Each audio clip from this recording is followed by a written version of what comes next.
আসসালামু আলাইকুম। সবাই কেমন আছেন? আশা করি সবাই ভালো আছেন।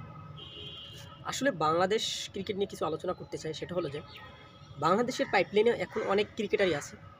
তাদের নিয়ে যদি আসলে সঠিকভাবে নার্চারি করা হয় বা একটা প্লেয়ারকে যদি সঠিকভাবে সুযোগ দেওয়া হয়, আমি মনে করি বা সাকিব, তামিম, মুশফিক, রিয়াদদের যেরকম সুযোগ দেওয়া হয়েছে, হয়তোবা তখন অত ভালো ক্রিকেটার ছিল না দেখেই তারা আ দিনের পর দিন খারাপ করার পরেও সুযোগ পেয়েছেন।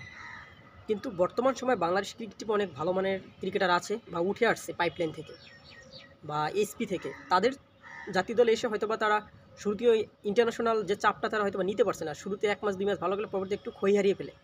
সেখানে তাদের যদি আসলে পর্যাপ্ত পরিমাণ সুযোগ দেওয়া হয়, হয়তোবা তারা ভালো কিছু করবে। আপনি দেখেন জাকের আলী খুবই ভালো করতেছেন।